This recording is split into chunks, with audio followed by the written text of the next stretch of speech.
Good afternoon and welcome to Titan Talk. Hey guys, thanks for joining us today. Today you've got myself, Captain Coop, and I have a wonderful special guest with me today. I'd like to thank him for coming back and joining me on the podcast. We have Mr. Brian Potter. Hello. Thanks for having me.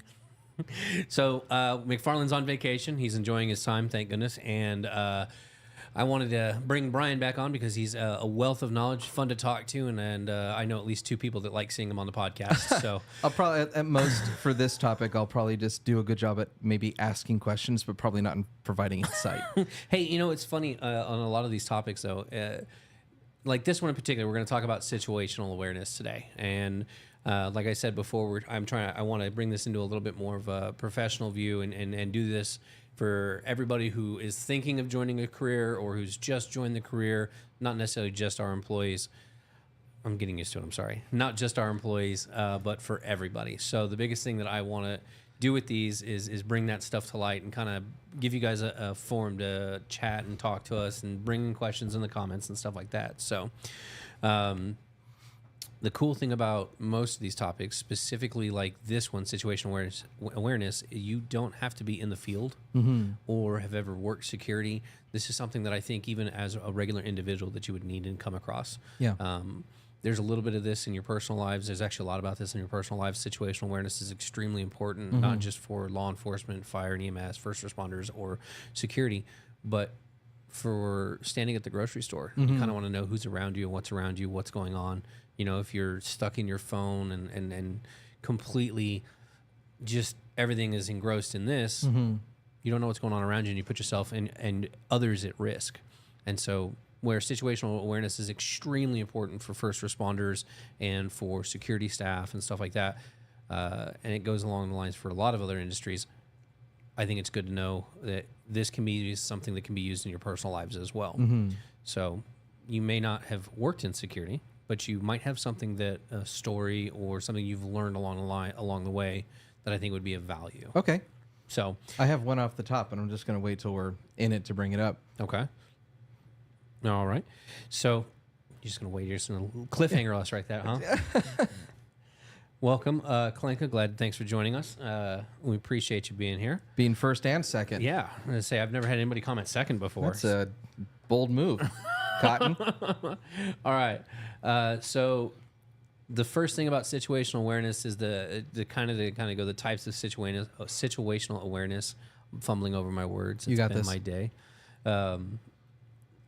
There are different types for that. Would be we have the perception of everything around you, the comprehension, projection, and how everything relates and applies to what's going on. So the different levels of that is the perception is obviously what you see around you, what's going on, and actually paying attention to that. The comprehension, this can be a little difficult. I've learned and actually I've listened to a seminar from somebody who's way smarter than I'll ever be. Talk about comprehension and how the brain functions, and I saw it was a TED Talk, and how he can control the movement of your brain, the focus of your brain based on hand movements and stuff like that. And so the perception of and comprehension of stuff is actually really interesting. To bring the information in your eyes and your brain catch just about everything that goes on around you. What's interesting when you say perception is I think of Men in Black with the scene with Will Smith when they're in the shooting range. Yeah. And there's all these monsters. And he goes like, gah, gah, gah, and he puts 3 in the little girl's head. And he's like, why did you shoot her? He's like, what does she do in this neighborhood? And she's got algebra. So the idea, or quantum physics or something. Right. I think it's interesting, the idea of perception of situational awareness, meaning depending on so perception has a lot to do with our own experiences. Correct. So you could be in a crowd of people, and for somebody who may not have the same experiences, your perception of being in a large crowd of people may be, I'm having a great time. This is good, I'm safe. And then your perception, if you've had to deal maybe more in private security or security like we do, may change drastically than a standard person who is just in a crowd. And so your perception of the situation is going to be very different. And how we filter that perception probably changes very much over time. Is something that we can build on. Absolutely. So everything you've involved within your life, is going to change your perception on how you read Right. into a situation around you. Yeah. Being law enforcement, security, working events, just your daily life is going to Yeah. influence that perception Some of what's person going just on. you're in the grocery store and somebody who kind of steps behind you, you may perceive that to be dangerous. Another person's like, I don't care. Yeah. So, and then perception, I'll give an example of this out of my own personal experience because I've been carrying a gun for a decade for work, and I've been Right. carrying one longer than that for personal. Right. I don't like it when people step behind me. So when someone Yeah. steps behind I've me, learned that a lot working here. my perception is my body moves, and I'm like, what's going on? Yeah, people around here don't like. I have to make sure I'm not standing behind. They're always like, "Don't." Denise said that. She's like, "Don't Yeah, here, come don't around. do Don't that." stand behind me." I don't like. I'm like, oh, okay. I was just listening to somebody talk or whatever. And the thing is for someone who's never carried a gun or doesn't carry a gun now, that's not their perception. They might have somebody might step behind them, and it's just whatever to them. But you've got someone like me who you step behind me, and my first perception is this can go really badly I'm very unsafe. quickly. Yeah, this could be We're going to unsafe. turn just a little bit to make sure that they don't have Which I access think to something. feeds into that second part of comprehension. So it's perceiving a situation is step one, and then comprehending the situation. You take in all of your the way you're perceiving the situation, and then it takes that experience to comprehend. Okay, safe, not safe, normal, not normal, And that's and then different layers of that and how they connect up together. And that's you're 100% right. That first perception completely plays into the comprehension on that one. So where do you think that officers that are new, on a scale of 1 to 10, coming in, what do you see the perceived perception and a comprehension of? We get the training with them because we train more than anybody, so We do. they probably heighten that awareness even more, going through the simulator, asking the questions, doing the drills. But when they get out there, what's that mindset shift that occurs, do you think? So it's kind of funny you ask because I've got a ton of personal experience being not having security experience before this, and then transitioning into the job I have. Right. I've carried a gun since I could, so I've always kind of had that. But the understanding and the change of when you're on duty to when you're off duty, so the perception and the comprehension level, I think, is a little bit different from off duty to on duty. Okay. When I'm on duty, because I'm in uniform, my gun's exposed, Oh. my comprehension and my perception is much higher because not only is my weapon on, but it's visible, everybody can see it, and so it's much more. It's displayed, and Right. so That's, I guess, that projection part. yes, Okay. and so the way the mindset shift is, you have to understand is everybody receives a lot of training. Right. When we first get, like you said, we do the most training out of anybody. Right. Right. And something that we kind of tell them during training is if you're going to training for armed, one of the things that we bring up to them is you have to stop what you're doing and you have to look. And so there's these moments where everybody will get tunnel vision, and it's when you get your adrenaline pumping and all this extra stuff goes on, you get tunnel vision. Everything kind of blurs in, and all you see is what's right in front of you. Okay. And so you have to be able to stop, breathe, and control that so it doesn't actually hone in and The focus into this slowing little down. circle. And so there's a couple of different breathing techniques that we tell everybody about, and we help instruct on to bring that out. And there's ways of breaking it with specifically when we're teaching the arm scenarios and everything is you stop, you breathe, and you look left and right. You look at your partners. Okay. Is what we tell you, is because you're standing in a line, Okay. lineup, and so you stop, breathe, and you take a look at your partners. And what that does is it's breaking that. The focus. straight ahead. Okay. It's breaking that, and so it allows you to continue on. And it's kind of the same thing when you're doing everything else. Is if you feel that you're watching stuff go on and you're starting to feel that tunnel vision, it's one of those, you stop, take a breath, and then you start looking around a little bit and trying to keep that focus wide instead of letting it go in. I think that's really good, and I think that speaks to the second point, which is the training aspect. So the idea of methods and techniques for improving situational awareness. So, what are some of the things that officers that are new in the field or new in the industry can start to work on, and they can either ask for training or they can do training themselves that can help improve this? So something I did, and so there is training that you can do, and that's if you're interested in coming back and doing additional training on the simulator or stuff like that, you can always reach out to a supervisor, and if we can get you in another class, we'll obviously get you in another class. I'm still getting used to this way. That's all right. So it's something we can always do, is we can always look into getting you into a new class and getting you some additional training that way. With some things that I learned personally And that's because I started carrying before I was doing this for a living, is when I was at work. So the job I was in when I started carrying a gun personally, I couldn't carry a gun every day. I wasn't allowed to. I could bring it in my truck, but I couldn't actually wear it. Right. And so something I started doing is because I knew that I needed to be more self-aware, is I would, no matter where I went, if I was at work, I was going to Walmart or I guess it'd be Hy-Vee here. Sure. I would actually stop and I would take a look at the surroundings. So I'd walk in the front door and I'd probably get 15, 20 feet so it doesn't look really weird that some dude's just standing at the door. there in the doorway.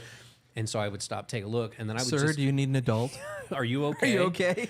And I would look around and I would take in the area and say, okay, what am I looking at here? What's my awareness? What is my entrances, my exits? Where are the bathrooms located? Where are my, things like that? And then I would just kind of take a minute to 2 minutes to kind of survey the area and go, okay, so this is, in my head, this is my situational awareness. This is what I'm looking at. This is how I'm understanding it.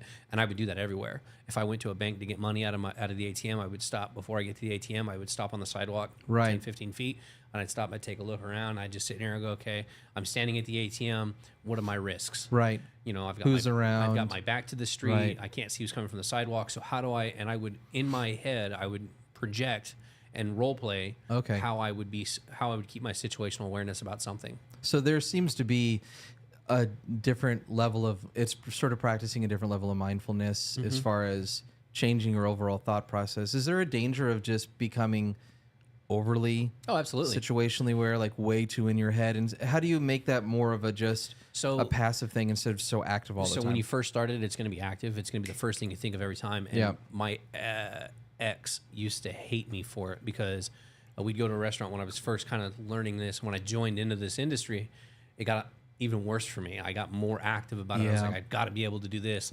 And so we would go to a restaurant, and I do it to this day. Yeah. But now it's much more chill. Yeah. Yeah. I don't. It's not as noticeable when I do it now. I've gotten much better about putting it in the background, and it's forethought.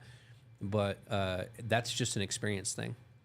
It just comes with time. It comes with time. And so what's going to happen is when you first start doing it, it's going to be real. You're going to be standing there, and if you're there with a friend or your loved one, they're going to look at you and go, "Are you okay? You okay, buddy?" And you're like, "I'm good. And I'm just, How's let's the keep medication moving." doing for you?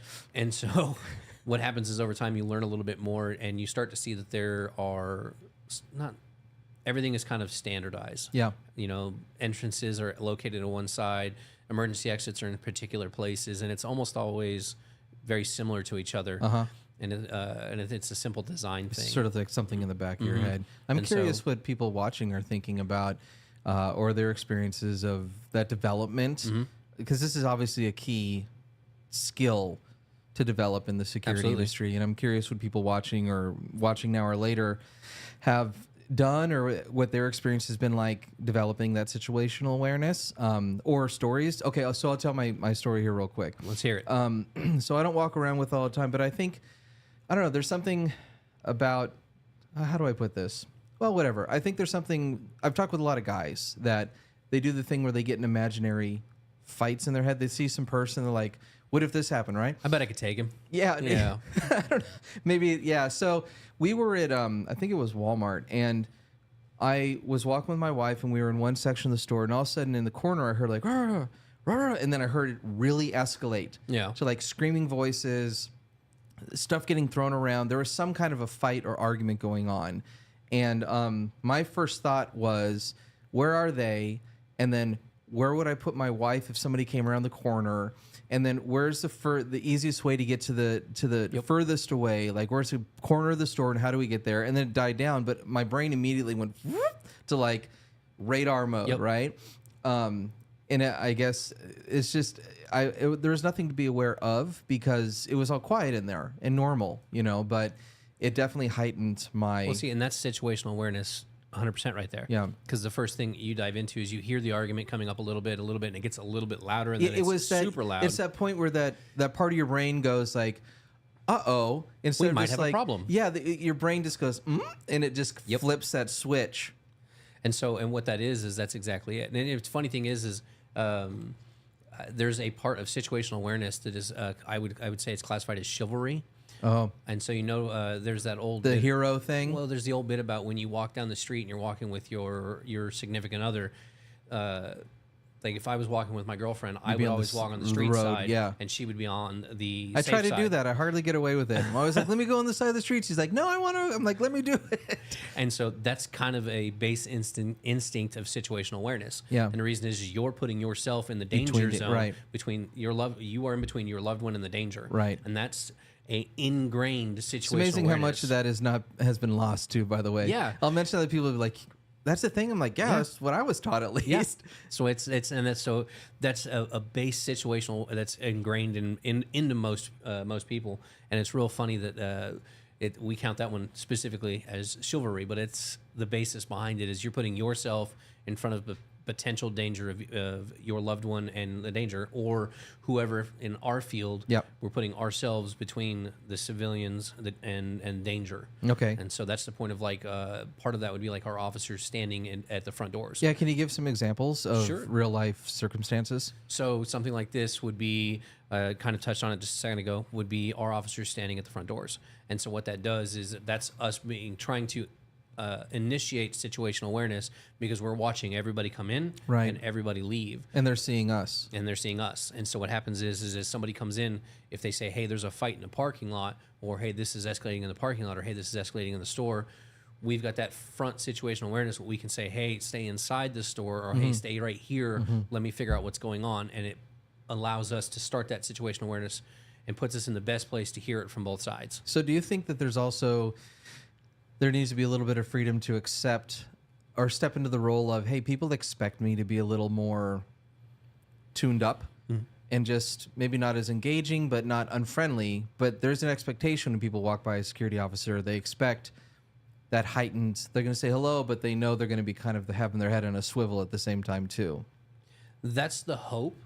I think that there's a lot of misunderstanding with that. And so I think what happens is people will see that, and they'll walk in and they'll see a security officer, law enforcement, whatever, and they'll say, hey, good morning, how are you? And you'll get the basic rhetoric from an officer. Oh, it's been a great day. Hey, how are you doing today? Wonderful weather. Yeah. The basics of the minimal conversation, and they'll be like, that guy's kind of rude. And it's not the fact that they're rude, it's the fact that they're taking in all of the information Right. around them, or at least in what's in their visual prowl. And so what happens is you'll see their heads moving back side to side, and what they're doing, they're not intentionally being rude. They're trying to give the basics, Yeah. but they're taking in so much information. Their brain is trying to comprehend everything. And your job is to Look side to side, Scan back and forth, yeah. up and down. Interesting. So, do you think that? So we talked about some real life examples, or can you remember a time when you were out and about when that you were keyed in and something was happening? Either it came through subconsciously, or you were like, "That seems off," or that ticked off for you? Yeah, personal or professional. Let me ask you that. Let's go professional. Sure.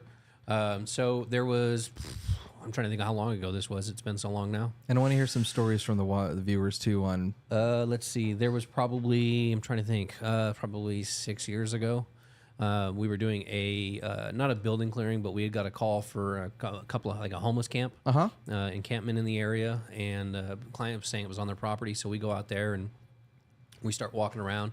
There's probably 5 or 6 of us. We form a nice little line on the property as we start moving forward. And I'm on this end.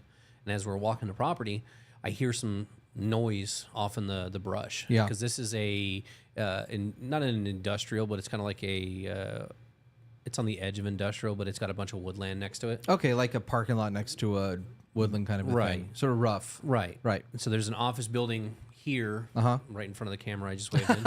That's helpful. There's an office building off to our right, and then there's a parking lot, and then there's probably like 15, 20 acres worth of wooded area off here to the left, and I'm on the left side. Okay. And so as we're walking this, we're checking the whole like area. There's 3 of us kind of in this wooded off area. There's one of us over here next to the building, and we're doing this walk off, and we're checking everything. And I hear something probably 20 feet, 30 feet ahead and to the left of me. Okay. And it's one of those moments where I know that nobody's here or nobody's supposed to be here. Right. And so you hear something off to the left of you, and you're like, "That's not right. That's an odd noise." Yeah. And so your first thoughts in your brain are like, "Oh, could be animals, could be this, could be that." But when you're in that situation, you got that heightened stuff going on. You're like, that's a person. Right. And so the first thought in your head is, where are they? What are they doing? You know, What do they where am I? have? What do they have? Yeah. And so you go into this hyperactive, like almost, hyper. The adrenaline kicks in. Right. And so you have to slow yourself down. And you have to think, okay, I don't know anything yet. Pause. Right. Breathe. Right. Find the information you need. Okay. And so you make notification, hey guys, I got noise over here. You go over and you start looking, and we did find the encampment. Okay. It was about 5 people. Oh, okay. And so we get there, and now you find the encampment, and there's tents and tarps and stuff strewed everywhere, and you're like, okay, now we're in a bit of danger because Right. we don't know what they have, how many of them there are. Right. They could be hiding. They could Right. be this. And so now you've got that situational. Now I have to be aware of. Now we're in a wooded area. There's at least 5 people that I see here. That you see here, right? And there could be 6 or 7 more I don't see. And so now your head start to do this, and you're trying to focus on who's in front of you, but also be aware of what's around you. Mm-hmm. And so the kind of real life situation that I would say with something like that is, now I'm talking to this individual. The advantage is I had 4 or 5 other guys that were over here with me that were keeping my back safe. But at the same time, I don't want to break off and zone in and tunnel vision just these 5 and lose completely everything else around me. I have to maintain that, hey, what's going on? You know, you're not supposed to be here. You know, what are you doing here? Mm-hmm. You know, our client would like you to leave while still maintaining everything around That's me. interesting. And I'm sure the people aspect is a completely different, because we're kind of talking about locations, but I imagine with people, I've never been out on any kind of security officer Right. thing, but I guess you would imagine people may look at you more often, or they look at you in a particular way when they walk in. So it seems like people there's sort of probably 2 camps. There's people who know not to look, and then there's people who are visibly guilty. You know, like they're keeping an eye on you, or they're watching you in particular is something that you probably keep an eye on. And that's something you zone in on as well, is if somebody walks in and you say, because everyone does, you know, we try to have everybody do that, is you do the niceties, good morning, how are you, the basics of conversation, you know, Right. nothing too detailed, but just the basics, so that way you're polite, you're Yeah. not rude. And generally what'll happen is if you catch that, you'll catch it, because you'll get the side eye from them Mm-hmm. as they walk through the door. You'll say, hey, good morning, how are you doing? And they'll be like, yeah, I'm good. And they'll like kind of look at you, but not look at you. And you're like, that's weird. And then you'll see them like 2 or 3 minutes later, and they're poking. they're poking their head around a corner, and they're like looking at you. for you? And Interesting. you're like, okay, that's odd. Another check. Yeah, like- because I can get somebody coming in and being like, I don't really want to talk to you, you know, Yeah. that kind of a thing. And about 2-3 minutes later, or 5 minutes later, now you see this peering around the Yeah. corner, just staring at you, and you're like, okay, that's odd. Right. And then 2 or 3 minutes later, you see them in a different aisle, and they're doing the same thing. You're like, okay, that's really odd. So now now you're paying attention a little bit more to that person, and you've got That makes sense. situational awareness of where they are in the store, what they're doing, and stuff like that. So do you think, probably like wrapping up with an idea here, the idea of in the future. So can you see a time where officers have goggles or glasses of some kind with an overlay, and there's like a floor plan of the store, or that can show them where the exits are within the goggles in relation to where they are, or anything like that they may have like gun detection or something like that helps with that? I don't think that do I see at a point where cameras will help in that? Absolutely. We already use that. Loss prevention uses stuff like that now, where they have gun detection or I mean, like on you, or so I connecting don't- the cameras to like some I kind don't of think a. that there'll ever be a point where you'll want to take that. Now, Apple just came out with them now, those VR goggles that they have, which look really cool. A little pricey for my bank account, but I mean, it looks really cool. But I don't think that that's something like that personally will ever be useful. Yeah, it's for something what we that's do. so intrusive. But down Yeah. the road, if you could have Are glasses we that talking give like you the Tony Stark glasses, where it's Yeah. just this thin little RoboCop, I don't know. I mean, throw a full visor that comes down. No, I don't know about a visor, but yeah, like some sort of So, augmented reality. I don't know. The reason being is because I think that would take too much away from what's in front of you. Okay. Now, it's a really cool idea, and I think it would be useful. It'd have to be something that Sure. was used a lot and often. You had to get used to it, so Yeah. it was more of a help than a hindrance. Yeah. Okay. I think that the initial part of it where you're talking about, I just don't think that that's something that's in our near future. Okay. Because I think that you're taking too much away from what's right in front of you. Yeah. Because now, say you do that, you've got the thin little Tony Stark glasses Yeah. where they've got that augmented reality. I need to and- borrow your TV. Yeah. And you're like, oh, well, let me throw the cameras up here and let me do this here. And now you've got emails and everything else right here in front of you. But so you're limited missing- functionality. Yeah. Okay, that's interesting. Okay, I guess in the meantime, we currently have some sort of analytic with cameras that we might be able to tie into the officers and the plays 2 parts. Right. And then we do something with that now with our camera, with our dispatch center and our officers. Yeah. And where our cameras have a threat detection or human detection or something like that, and they put a call out to our officers. I think that's kind of where that lies right For now, But yeah. Future-wise, I don't know. There's a possibility, but I just don't. Things are happening very quickly. Yes. I've been telling people in 10 months or less, everything that we know about day-to-day life is going to be very different. Yep. I'm very sure of that. It's changing daily. Yeah, I'm pretty sure in less than a year we're going to be living. A lot of new things are going to be impact. Like when the iPhone came out, and that literally changed everything. I think we're heading in that direction rapidly. I don't disagree. Yeah. So now that we've talked about that, let's get into the I'd normal love to stuff. talk about the weather. Let's talk about weather. Let's talk about weather. So weather we've got today, we've had 78. It's been a beautiful day today. Tomorrow is crazy. So I heard a couple of different stories about tomorrow, but tomorrow we're looking at 78 degrees. I heard stories of snow. I haven't seen anything on the weather reports Low about that. of 19 degrees at the end of the day. I see that low of 19, but I still don't see any snow on there. I see partly cloudy. So Yeah, we'll probably get We'll see. 500-mile-per-hour winds, and everybody's going to be achy and have headaches. So Wednesday we're looking at 43, Thursday's at 56, Friday's 63, Saturday's 78, Sunday 80, Monday we're looking at some showers at 58 degrees, and Tuesday 58, Wednesday 62. So getting kind of back into those normal weather temperatures, I guess you could say, for spring. Normal. I looked at that over the weekend. I'm like, what is happening? Yeah. So dress for the weather. Stay appropriate with that. Make sure you guys bring it if you know it's going to be a low polo, and then in the back have like a burqa. Not a burqa, jacket. poncho is what I meant. A burqa. Have a polo. I said that. Have a polo and then like a heavy jacket at the end of the day, I guess, and snow boots. Yeah. So other than that, guys, we appreciate it. Thanks for joining us. It allows us, everything you guys do in the field allows us to continue to do stuff like this. So thank you so much. Don't forget, hydration is key. Hydration is the day before, not the day of. Not the day of. So other than that, we'll let you guys get back to your guys' days, and we will catch you again on Friday. Thank you so much. Stay safe.